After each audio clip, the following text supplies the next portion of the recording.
And with that, let's get started. Once again, my name is Chris Lema. I'm the VP of products over at a company called Liquid Web, where we have built a targeted and custom platform for WooCommerce and hosting WooCommerce stores. With me, I have Mark from Glew, my favorite company on the planet. And I say that without any reservations because they have solved something that every store owner needs solving. Mark, do you want to introduce yourself quickly? Chris, what a wonderful introduction. Thank you for that. My name is Mark Miano. I'm our VP of Sales and Partnerships here at Glew. Just a little bit of background on me. My background's heavy in economic theory and finance. I've been helping companies of all types and agencies of all types monetize data for my whole career. I'm not incredibly old, but that's about 7 or 8 years of about a decade of experience in this area, and I'm very excited to speak with you about how we can take any e-commerce store, whether you're making $1,000 a year or $100 million a year, how these companies successfully use their data in order to drive profits for their business. So that's a little bit of introduction on me, and Chris, I'll hand it back over to you. Yep, that's perfect. That is exactly right on. I will tell you that logically, out of the folks that I see signing in right now, logically, there's going to be about half of you that are store owners and about half of you that are store builders, people that build websites. And what I want you to know is that both of you have a seat at this table, right? If you're a store owner, everything about what we're going to talk about is all about how to get this data and how to leverage this data, how to make it actionable for you to generate more revenue. If you're a store builder, what I can tell you is your sites, the ones you build, the stores you build for your customers, that's not what they want. They don't want you to just deliver them a store and be done. What they want is the revenue that comes from a store. And because what they want is the revenue that comes from a store, your ability to articulate this kind of stuff, right? What we're going to talk about today is going to make you more valuable to them and the work you do more valuable to them. So I want to start, before I pass it back to Mark and have him show some stuff, I want to start with a question that you probably have thought of before, but a question that you may have even heard before, a question that drives all of what we're going to talk about today, and that is, do your store owners, whether that's you or if you're a builder, the people you work with, do your store owners, the people that you talk to, your friends, including yourself, right? Do you know what data you even should be looking at to drive your store's revenue? Over the last, gosh, I think my first online store was in 96 or late 96, early 97. And for the last 20 years, what I've discovered is people don't even know what data they should be looking at, right? So whatever report the platform gives you is what you end up looking at, but that is not the same as knowing what should I be concerned with? What data should I be caring about? And one of the reasons that we went and partnered with Glew was because of all of the different segments, all the different facets of data that they pulled together, so that if you don't know what you should be paying attention to, they've prepared it for you. And I don't know if you're like me, but when I buy software, when I buy a product of any sort, if they've done the heavy lifting and they've done the thinking for me, I'm going to be a lot faster to adopt it than if I have to, if someone gives me a toolkit and I have to go build everything, right? So what I want to make sure that you're thinking about as we go into this material is really that core question, which is, do I even know, right? Or do my store owners know what data they should be considering, what data they should be looking at? And of course, we're going to answer that question by showing you all of what Glew's been doing. So let me pass it back over to Mark. Mark, why don't you take us into this stuff? Chris, thank you so much. And to pick up the baton from Chris, I loved what Chris said about store, for the builders out there, how store builders, they don't care about you building it, they care about making money. And parallel to that is data, right? So when I'm going through numbers and data and everything, I want everyone to clearly understand in the same vein that no one cares about data. Everyone cares about how that data can be used in order to drive profit into any business, whether it's your own or your clients. Now, knowing this, I'm going to there's a technological piece to this, and there's also a insights piece to this. 99% of the call will be around the insights, but a little bit about the technology. What I'm about to show you is only possible through the blending of this data. So everyone on the call right now has probably experienced siloed data analysis, where I have my tabs open in my browser.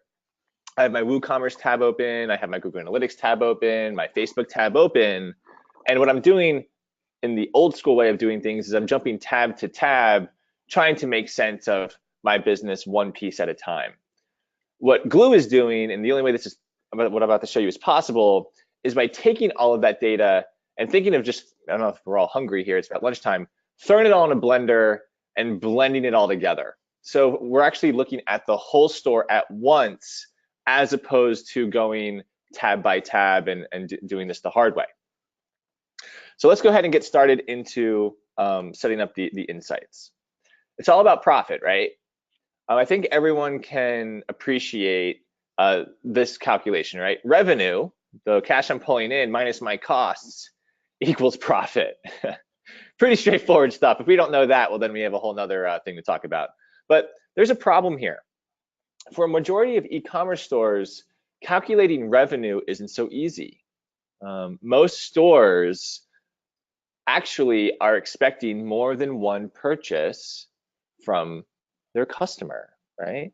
A couple of exceptions, of course. Think about maybe a company like Carvana, where, I'm not sure if you saw those quote unquote car vending machine commercials online for the past 10 years, but that type of strategy is very unique in the aspect that there's a lot of customer touch points, a lot of pre-purchase data that lead up to one big sale. And then Carvana's job is pretty much over from a marketing standpoint. But that's very strange. That's a very big anomaly. Most times what we're doing is we're attracting the right customer and then upselling that customer over time, right? It's way cheaper to upsell a customer that we already have than to buy a new one, right? So what we're going to do instead is we're going to swap revenue for lifetime value. A lot of the call that we're going to talk about today is going to be lifetime value. So it's actually lifetime value minus costs equals profit. So what is lifetime value? Lifetime value, in the textbook definition in like economic theory in university, is the amount of money that one of your customers will spend with you until one of two really awful things happen. They die or you go out of business. Really, really morbid stuff, right? But that's actually what lifetime value is. It's all the money that you can expect from each one of your customers before they pass away or you go out of business. Now, the actual equation mathematically is the lifetime value of a store is going to equal the average order value of that store multiplied by the average purchase frequency of that store, right? We can relate to that. The more that someone buys from us and the more often somebody buys from us, the more efficient the business, the more profitable the business. What you're going to find is you're going to specialize in one or two of these variables. Either you're going to be like a Carvana, where the average order value is where you live and die. Really, you're just looking for one purchase and then you move on to the next acquisition. Or for most people on this call, we're probably going to be a little bit more average purchase frequency heavy. My definition of average purchase frequency heavier is, again, your goal is just to get more than one sale. For example, think of a phone case company, all right? Even a phone case company is an average purchase frequency heavy company. Although you're typically only buying phone cases with big spaces of time in between, maybe a year or two until you get your next phone model, right? There's still a big play for a phone case company to build loyalty and to be there and make it the customer's idea to just come straight back to their favorite phone case company and buy another one immediately. Now, assuming that we are in fact looking for at least 2 sales from a customer through their whole entire life, which is a very generous, open-ended strategy, there's 2 goals to accomplish today. If we don't have 2 goals, then analytics mean nothing. Goal number 1 is we want to attract the right customer, i.e. the highest potential lifetime value customer. I'm actually going to ask people in this call to do something a little bit scary. We're going to give up a little bit of your conversion rate in order to attract higher paying customers. I'll give you an example. I work with a company that sells bikinis. I recently bought a bikini for my wife off of bikini.com. Guys, I am not bikini.com's right customer. I don't wear bikinis.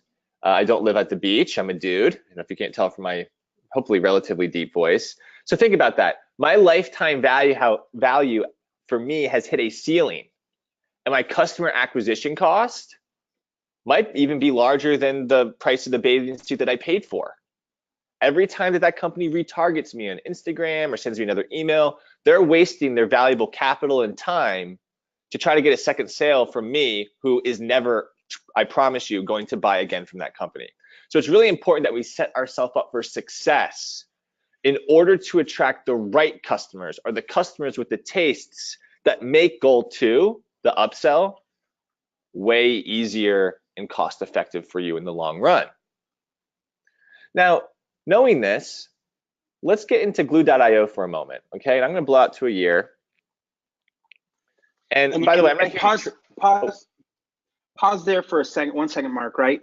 A lot of times for store owners and store builders, right, we just go, all I care about is how much money I made last month versus how much money I make this month, and if it's going up. And if revenue is going up, I'm a happy camper, right? And what this strategy that we're talking about here, how it differs, is we're not saying, hey, it's all about just overall revenue. If it goes up, you're happy. It's really, how do you build a long-term sustainable business so that you don't have to hope that next month it's going to go up? Because if you have an engine that finds the right kind of customers, the right kind of segments, and makes another proposition, another value prop, another pitch to them that is easy for them to say yes to, and you start creating a engine for repeat purchases, then next month and the month after that, the layering happens and you're less anxious about how to make your store's revenues keep growing month over month. So we're switching from hope to a very scientifically backed, structured, data-oriented approach to making this all happen. Does that make sense, folks? And this is where you can go into little chats and be like, yeah, I'm totally with you, man. I get it. Chris, I was tempted to say, hell yeah, it does. It's awesome. Well, Chris, perfect. And on that front, let's take a look at something, because I know that a lot of people on the call are Liquid Web customers and they have access to Glew. And this chart right here is, in my opinion, the most important chart to frame up how we actually begin taking scientific action points. This is customers LTV, and this is the rolling lifetime value of your store over a year on a monthly basis. Contrary to popular belief, the absolute LTV at any given time isn't actually telling the whole story. Don't get me wrong, it's necessary to know it, but it's actually the rate of change on the slope of this line, which is helping you understand if you are in fact accomplishing both of the goals that I just outlined for you, which is attracting the right customer and then upselling that customer. Goal 2, which is the repeat customer, the blue down here, that's pushing the lifetime value of your store up, right? Let's say, for example, that I sold t-shirts. Well, if I cut acquisition altogether for my business, what would happen is my lifetime value would temporarily spike and then plateau due to diminishing marginal returns, right? I only need so many t-shirts as an individual, which is why I need the new customer, the purple down here. Each new customer is beginning with a lifetime value of 0. They haven't bought from you yet until that first purchase. And that new customer acquisition is actually putting healthy downward pressure on the slope of your LTV curve. You wouldn't believe how many calls I get during Black Friday where, Mark, my LTV is falling, my LTV is falling.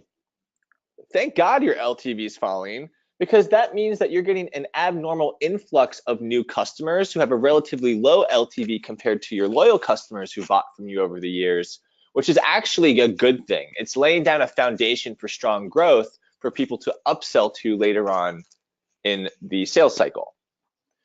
If you're looking at your slope, you want to see the slope look very much like you're seeing here, right? You don't want it going up too high. If it's starting to spike, like you see from November to December here in this particular chart, that means I need to acquire some more customers. If you're starting to plateau and it starts flattening out, well, then you need to understand that there's low-hanging fruit for you to upsell your customer base. So just a really great way to lay down a foundation. Chris, did you have something you want to say? No, sorry. Okay. No problem. Now, if I go back to here, okay, Mark, well, that's great. Well, how do I get my LTV to be super thick and my customer acquisition cost to be super low? How do I go about doing that? Well, we have a prescription for that. It's called the 4 cornerstones of a data-driven strategy. We're going to keep it simple today. We're going to optimize only 4 things. We're going to optimize who you're selling to, what you're selling to them, where you are selling to them, and when you are selling to them.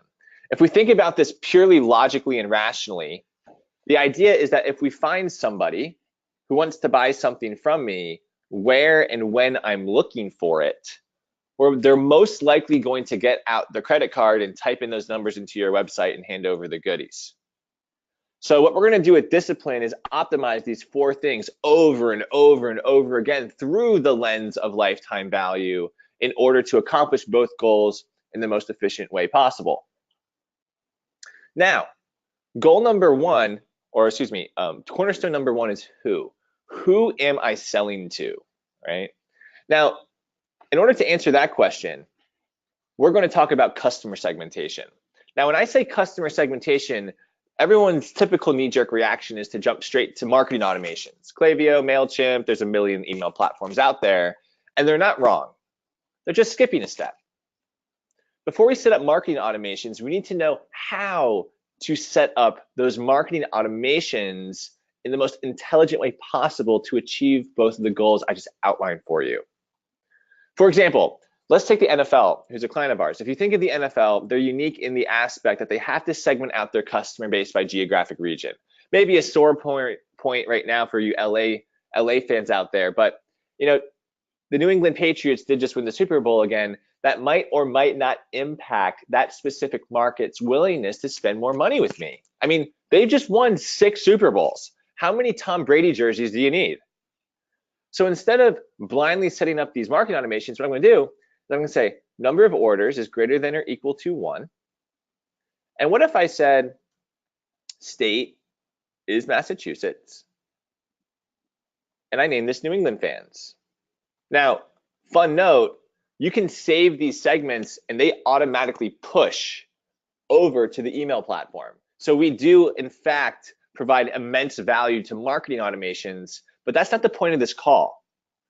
What if I'm the NFL and I wanted to understand which of these 30-some markets I'm going to concentrate on over others, right? We can't concentrate on all of them equally, or I hope to goodness that you wouldn't do that. So instead, what we're going to do is take your segments and rank them in order of lifetime value.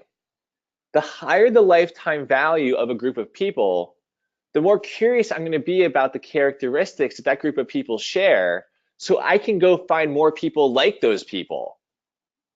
Now let's take a look. My highest LTV segment is my— And 1 second, yeah. one second, Mark. I want to highlight one thing, which is when you saw Mark go create a new segment and pick orders over 1 and state equals MA, right? When you saw Mark do that, you're likely to think, oh my goodness, I don't know how to create all these segments. I don't even know what segments to create, right? And there's a ton of options that you can do, you know, with Glew. But when he clicked on the segments on the left under customers, right? I don't want you to think that he's created all these. What I want you to understand is these are all automatically part of Glew. You don't have to be someone who's like, I'm an expert in figuring out segmentation, because Glew has already done it for you, right? And that's a huge thing to understand, because yes, while you can go create your own custom based on the state, based on all these other metrics, the beautiful thing about Glew is on day 1, right? You load up this stuff and it pours through all your data, and all of a sudden you're looking at this screen. And I just want you to understand, this screen wasn't created by Mark. like one off, like one, one segment at a time. This is already here. And what a great way. Thank you, Chris, because sometimes I can get a little carried away because I live in here every day. And I'm gonna actually show you guys something. I think it's important to, hopefully this opens. I want to show you where we're going. Like this is actually the end, where to Chris's point, not only are there a bunch of predefined segments right out of the box in Glew, but I have a very structured way to use the black segments up here are the predefined ones, which are out of the box. And what you'll find today is I'm actually going to go through all these funnels and how they push over to the email platform. But these funnels are extremely structured. They're right out of the box on day one. They push over to the email platform automatically. And actually what we're doing right now, whether you do it or not, is going to be talking about the data and insights behind these funnels so that you can use them out of the box in the most intelligent way possible for your own business. All right. Now, VIP customers, ranking customers by the revenue they have generated. These customers are in the top 10% of your customer base. Let's look at this for a minute. This is my highest LTV group of people, and I see that 39.4% of my annual revenue is coming from the top 10% of my customer base. Is that good? Well, I can tell you that. The best e-commerce stores that I've seen have about 30 to 40% of their annual revenue coming from the top 10% of their customer base. I work with an air filter company. When we logged in here, 12% of their annual revenue was coming from the top 10% of their customer base. That's way too low. They're an air filter company. The name of the game for them was upselling. They had done a great job of acquiring, so now let's go ahead and cash in and upsell these people and create some loyalty, maybe a subscription program. Or on the opposite of that, I work with a candle company. 80% of their annual revenue is coming from the top 10% of their customer base. God forbid they lost one of those customers. They would have lost a huge chunk of their business for the year. So may I suggest these two strategies for this group of people? What if we exported this CSV file of customers and imported it into something like Facebook lookalike audiences and allowed Facebook to go find more people who share the characteristics as my highest paying customers? Or what if I went up to one of your VIP customers on the street and tapped them on the shoulder and said, hey, are you a VIP customer of company A? Guys, your VIP customers should look back at me and say, you're damn right I am, because they communicate that to me. They treat me that way. The best digital marketing on the planet Earth is going to pale in comparison to the warm, fresh leads that your happiest customers are going to bring to you for free, right?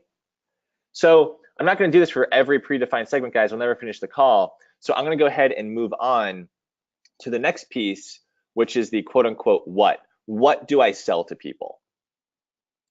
Now, if you're looking at my screen, I'm in the products area, and there's a lot of data in here that's super intuitive. So I'm going to harp on something which is, I think, the most important piece of using your products and something that's not so intuitive. I want you to think of your SKUs on a spectrum. On one extreme of that spectrum, we have products which attract the highest paying customer. I'm going to lead with those products. I'm going to put them on my website. I'm going to push them to people who haven't bought from me via email yet. I'm going to aggressively bait the hook with products that attract the customers with the tastes that make the upsell easier. On the other end of that spectrum, I have products which are only used for upselling. Think of like an iPhone charger, right? You wouldn't buy an iPhone charger unless you had an iPhone. And then there's a big fat gray area in between. What we're going to look at in order to determine in what order you should present your products to achieve the two goals I outlined in the beginning of this call is the lifetime value of the product. Now let's be clear. This isn't the lifetime value of the product. It's the lifetime value of the people who bought the product. If I click into the product detail, there is a CSV, there's a whole lot of data on the product, but there's a CSV file of all the people who ever bought this product right here. And what this number is the average order value multiplied by the average purchase frequency, again, of the people who bought this product. The higher the lifetime value of the product, the earlier in the customer experience you're going to tend to present that product in order to attract customers with the tastes that make the upsell easier. Let me give a real life example because this is a little bit conceptual. Here's my client, William Murray Golf. It's Bill Murray's golf company, a golf line. Who doesn't love Bill, right? When they first got in touch with us, the user experience right in front of the first thing you saw was a Ralph Lauren model wearing a white polo shirt. I couldn't tell the difference between that website and Ralph Lauren. What was happening as a result is that customers were coming into their store, buying one polo shirt and leaving forever. It was their highest margin product, but definitely not their highest lifetime value product. Their highest lifetime value product is this shirt. I am not saying, guys, that if you get someone to buy the funky pattern long sleeve button down shirt that they're going to have this epiphany and buy Bill Murray stuff forever. That's not what I'm saying. What I'm saying is that the people with the tastes for the funky long sleeve button down shirt live a lifestyle friendly to a Bill Murray wardrobe. They golf in the winter. They've seen Caddyshack. They got a funky personality. And if you actually look into their best sellers, you'll see after they actually bought Glew, they've embraced this funky comparative advantage. They know the tastes of their highest paying customers and are religiously fitting and meeting those tastes. You might now, think let me pause you. Let me pause you right there. If you're a store builder, right? You've been looking at, like in this webinar, you've been looking at, Mark is clicking around and he's showing you things and you're seeing data and whatever else.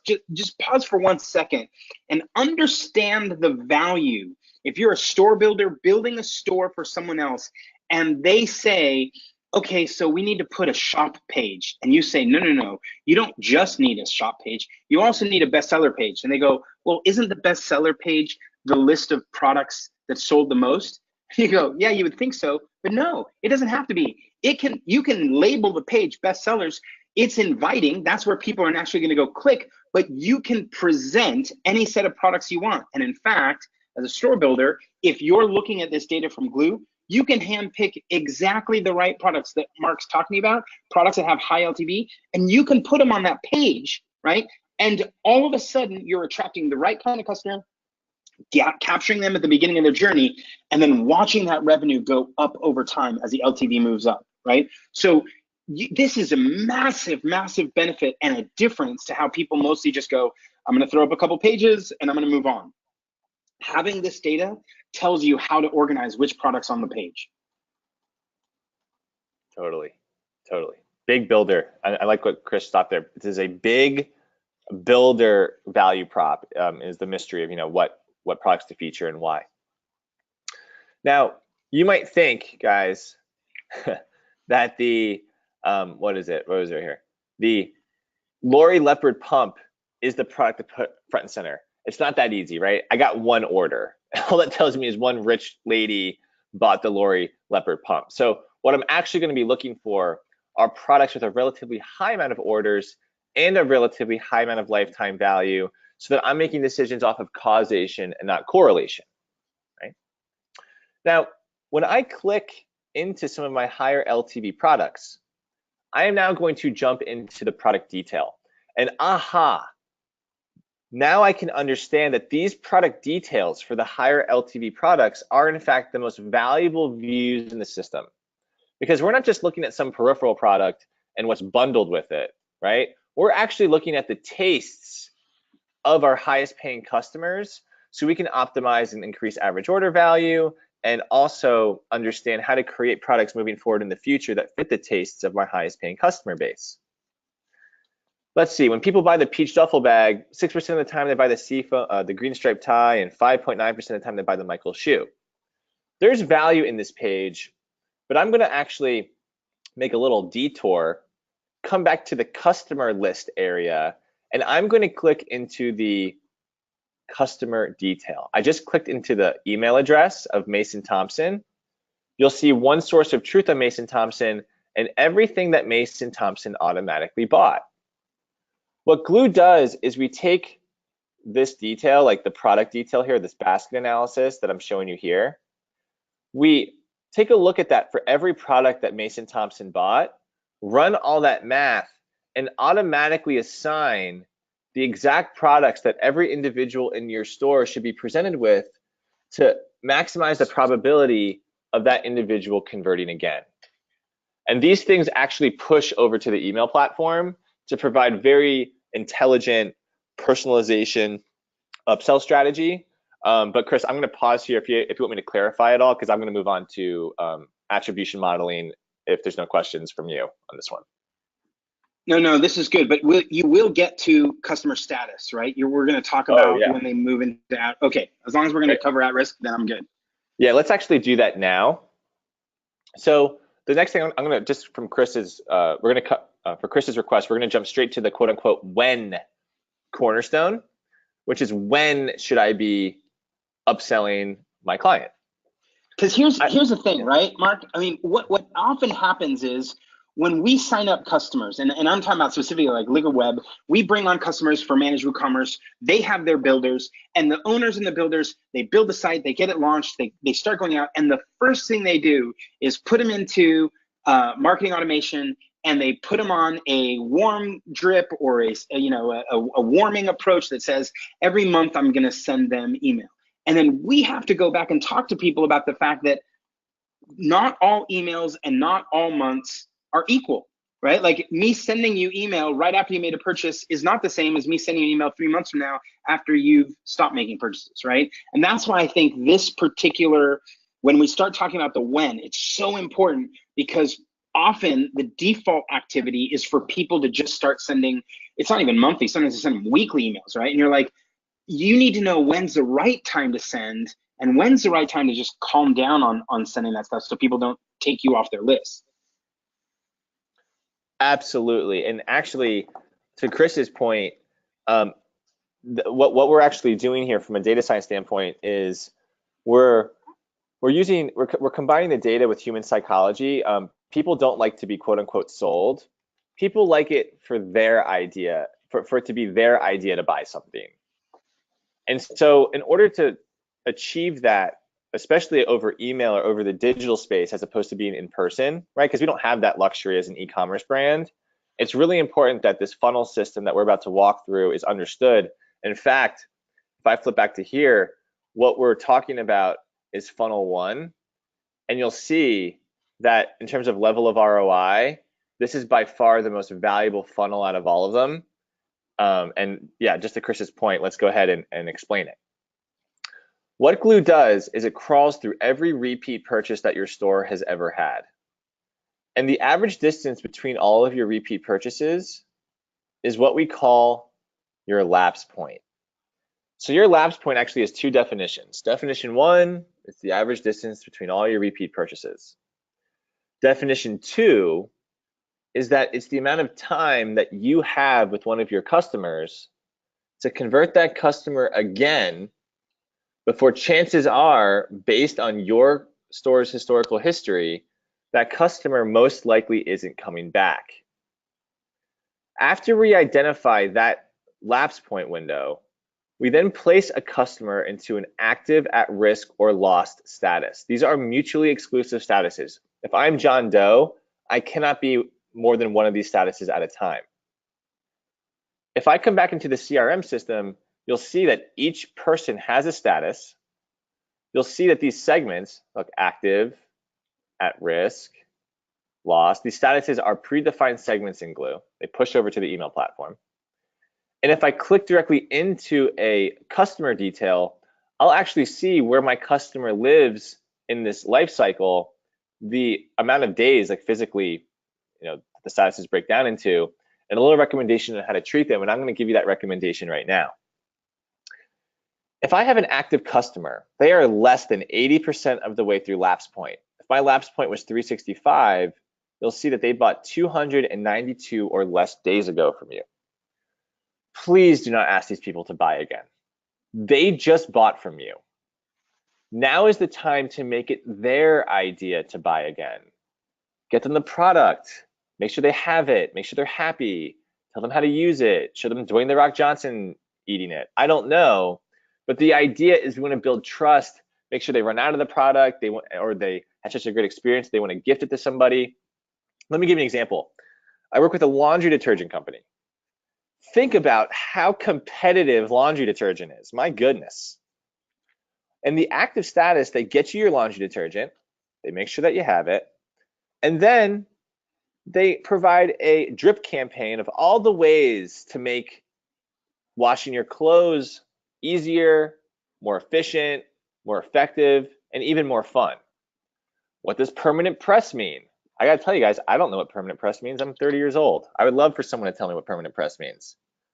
How to organize your laundry into colors and whites without having to buy 9 hampers. Whatever it might be, people buy based on a feeling. They buy based on value. They don't necessarily buy just because you're the cheapest. At-risk customers are over 80% of the way through Lapse Point. Check it out. I'm back where we started in customer list. Let's say I had a first purchase at-risk customer. In my opinion, guys, this segment, this cross-section of your customers right here is the most important segment of your entire business. I'm going to push them if they haven't bought yet. And I'm going to push them for 3 reasons. Number 1, I haven't asked them to buy yet. I've built value in the active phase, and I've earned the right to push them. And they'll be okay with that. They're expecting you to ask them to buy again. Number 2, I'm not pushing them with a discount or a volume of emails for the second purchase.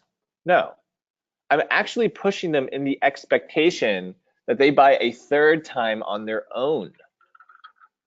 That lifetime value is increasing while keeping the customer costs low, right? The 3rd reason I'm pushing them is if they pass Lapse Point into lost, they're lost anyway. You got nothing to lose. They're not coming back. So all hands are on deck in the at-risk status. Lost customers, they're not lost forever. That's like a really morbid way of thinking of it. We're just going to play more of that long tail game, the defense against the unsubscribe button, 1-year anniversary campaigns, their birthday, holiday seasons, new product launches. People probably feel the most comfortable in the lost status since they haven't had a Lapse Point calculation done. But yeah, that's probably one of the most important funnels, and getting that up and running ASAP is going to be the time-based one that Chris asked that I get to right away. Cool. All right, the last cornerstone, guys. Save the best for last, or not the best, but definitely probably the more challenging mathematical cornerstone, but also probably the most asked one, which is attribution modeling. Attribution modeling, the art or science of assigning sales credit to different touch points in the customer journey.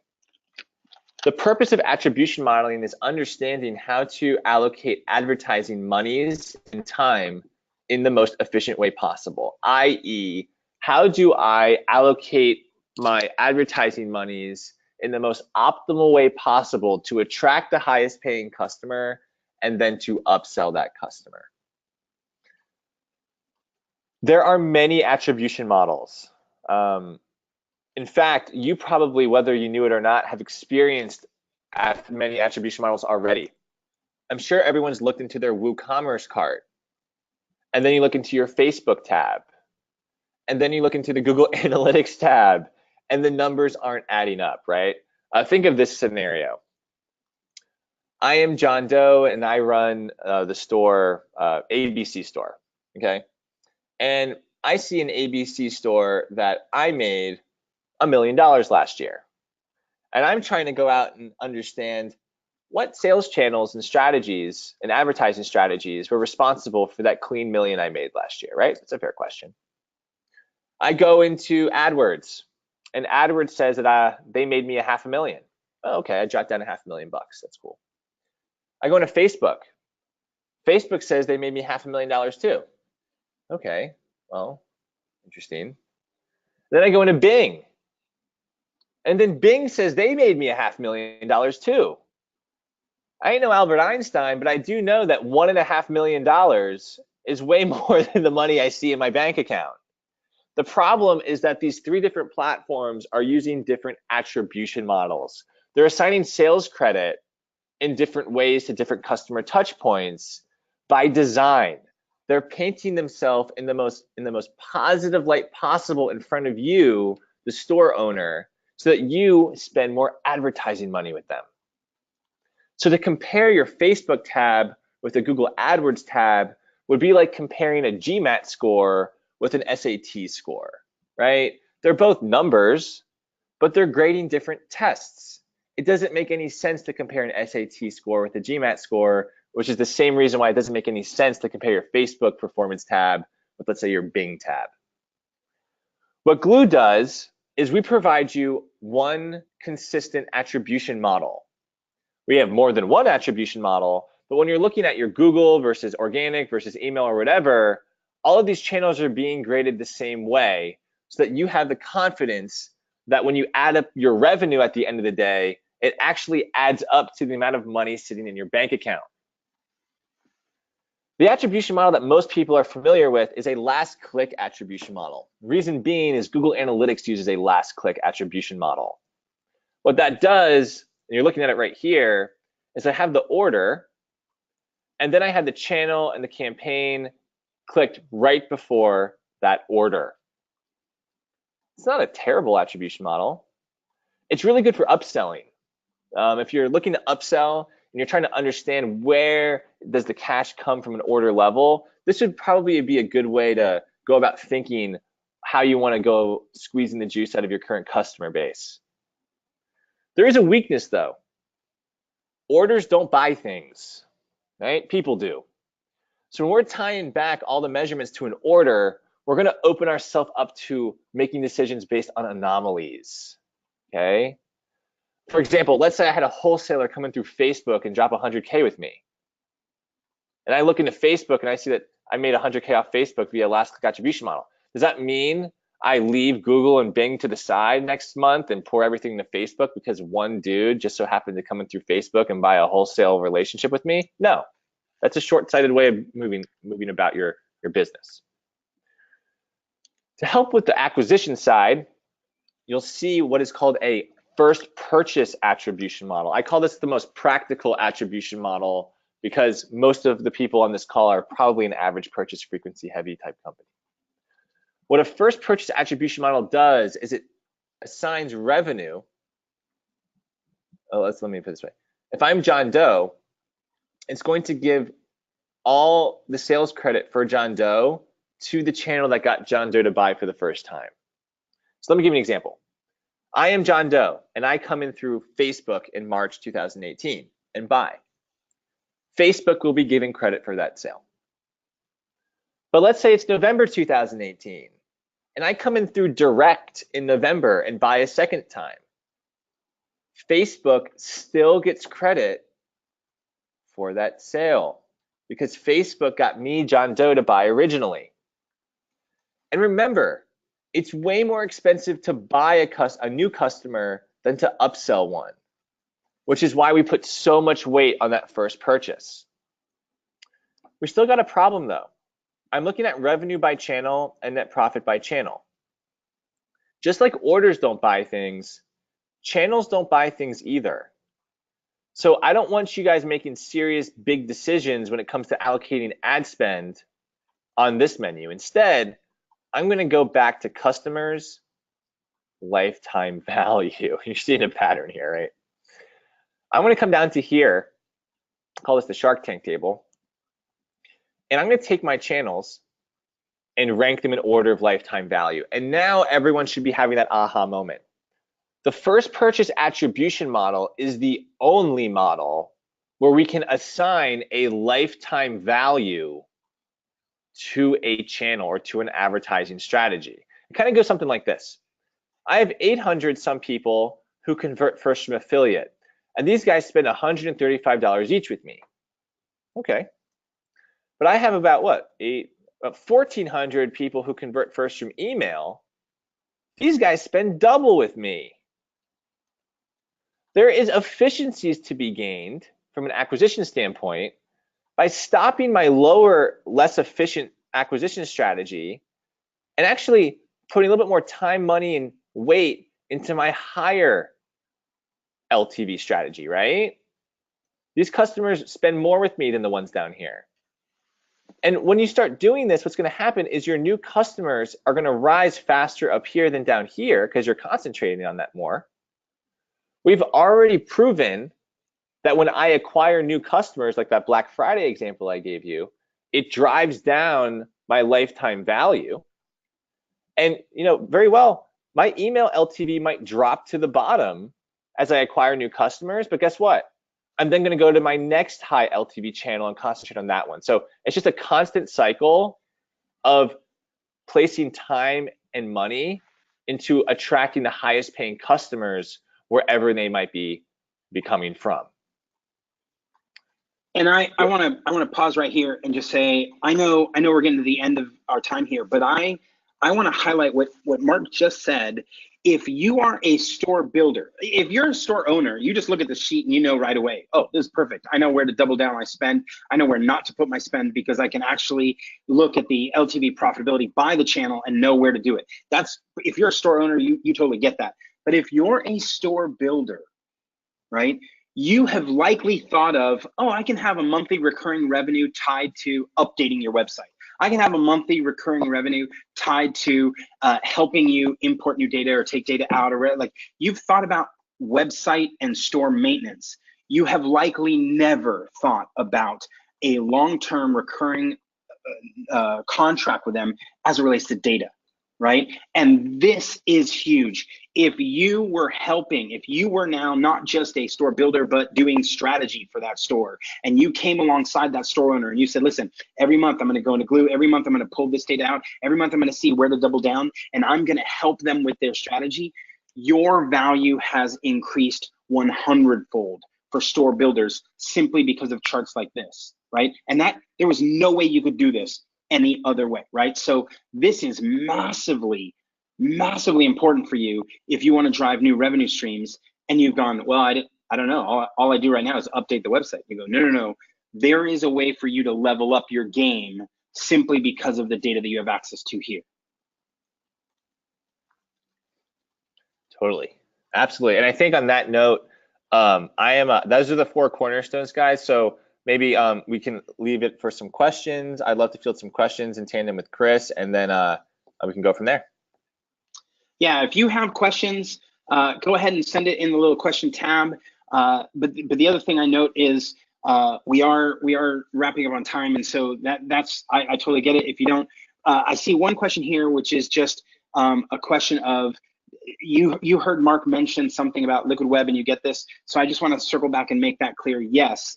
If you are in a Liquid Web customer for our managed WooCommerce product line and you're buying the standard product or above, you get Glew automatically. And you will notice if you go to Glew's website directly and look at their pricing, you're going to go, okay, how does this math work out? Well, we took care of it so that you don't have to think about it at all. We believe if you're serious about your store, you'll get it automatically and you'll get access to all of this. If you have more questions, right, feel free to put them in here. If not, you can always send it to us and our team, and we'll follow up with you. We'll give that a second to see if more come in. But Mark, this has been absolutely fantastic. I love this framework, and I think people will once they start digging in, people go, "Aha! I know exactly what I need to do next." Excellent, and I hope so too. The whole point is making the pie bigger for everybody. There's a lot of pie out there, so good luck on selling. Is there any questions? Or okay, good. If there's any questions, guys, Chris, I'll be very excited to, if you want to send them my way. I'd love to email them personally for you, and we value Liquid Web. You guys are in good hands with Chris. Probably by far one of my favorite partners, and wish everyone the best. Awesome. Thank you guys very much. This has been fantastic. And we will circle back. I'm sure Lindsay has more webinars scheduled for us. So we'll circle back with you and let you know when the next time we do something. Sounds great. See ya.